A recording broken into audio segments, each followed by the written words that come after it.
As I'd indicated before, at least for me, my preference is to attack a so-called head outside single leg as opposed to a high crotch.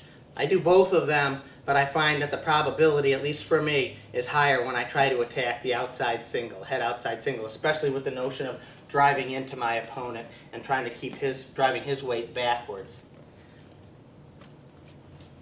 When I'm at a closer range, particularly when we're at a range where we're just simply tying up, for example on a collar tie, then we can do a more traditional high crotch. And I'm not going to go over this in tremendous detail, but I do want to get a couple of points across if you're going to choose to attack a more traditional high crotch as opposed to a more freestyle or European style outside single leg attack.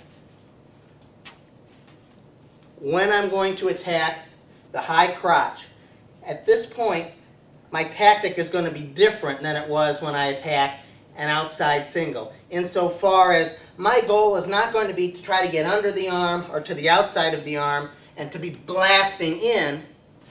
My goal is going to be to get under the arm and to get him to be moving slightly towards me. I want to get his weight slightly forward to allow my transition to grab his leg with my head to the outside and then to switch off to a double. Now, when you do a more traditional high crotch, I'm going to grab Colby's tricep here right above his elbow. We don't want to do it from this position where we're kind of locked up super tight, because neither of us will be able to get much mobility to do anything. So typically I want to keep my head somewhat out at a slight range. Of course, this type of an attack is a fairly short range attack and is probably not quite as suitable to no holds barred type fighting, especially if you're in here for any time. But it is a good move for jiu-jitsu, and it is a good move for jiu-jitsu as well as for submission wrestling. Now, when I get this arm, it's critical that I'm not thinking of simply trying to get under the arm.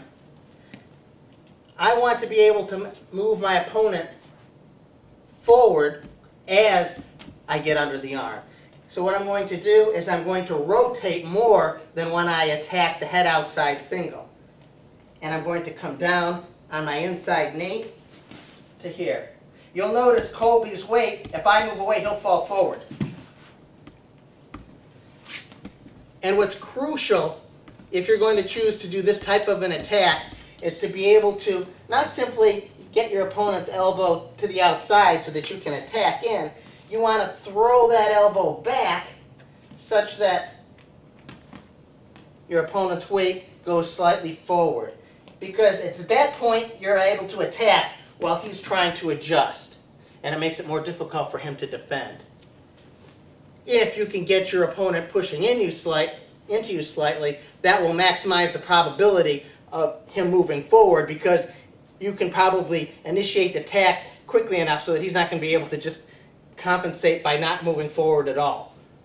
So I may start this attack by slightly pushing in, get a little bit of energy, then I'm going to come to the tricep. Again, there's a little distance here. We're not here because if we're really tight, I just can't get under. I don't have the space. So I try to keep a little bit of distance.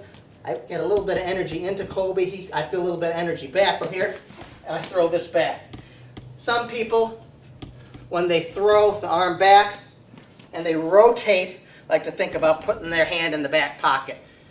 If that helps you, that's fine. I'm not so sure that's terribly necessary. What's most important is being able to rotate, and you'll notice the rotation of my body is a lot greater doing a high crotch from here, coming in and attacking, then I'm going to come around, than it was when I did the outside single.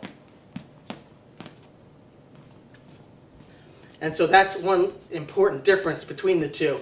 The rotation is critical. The initial setup with the collar tie is critical. And I'm not just simply now trying to get under my opponent's elbow or under his arm. I'm trying to throw his arm from his perspective forward so that his weight's forward. And it's at that point conditions are very favorable for me to attack in. I push in. I'm always going to try to go to that double as the root. And that doesn't change for me as far as whether I go high crotch or more traditional head outside single. Little energy in. Colby, I feel Colby pushing. The more you get your opponent to push in, the better.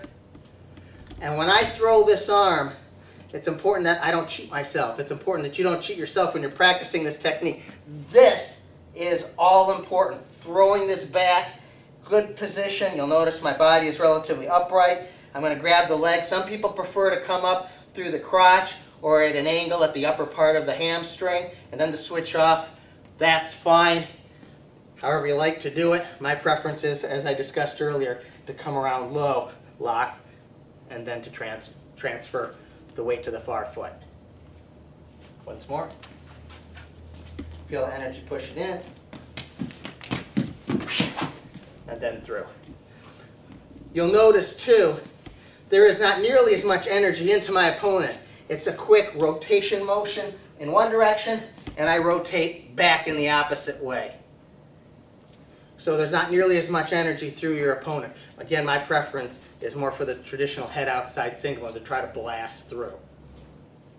Now, you can also get this type of a technique from an underhook. Of course, it's crucial that I have head position. If Colby had head position here, I wouldn't be able to do that. In fact, I'd be set up, or at least I'd be in poor position here and also be very vulnerable, for example, to like a fireman's carry and some other things. So it's important, before I do this, that my head is on the inside, just same side as it was when I had the collar tie. I'm going to do the same type of motion as far as pushing in. When I feel a little bit of energy back, I'm going to do the same type of motion. Throw my arm back. I'm going to rotate. Immediately, I'm going to switch off to a double. The motion, or the goal at least, is the same. I'm trying to shuck my opponent past me and get under the arm, but not just get under the arm, to make sure that my opponent is coming into me so that his weight is slightly forward. I can always do that best by trying to push in. I might be able to set it up, for example, by hammering his head, and when he's coming up a little bit and pushing in, that gives a good opportunity to go into that type of a motion. Again, being able to chain various setups together is crucial. And when I show setups, remember, you can, once you've mastered those, practice with other setups to get to that particular setup and then go for your attack. Because by chaining them together, you're likely to be more successful. I push into Colby, he pushes back.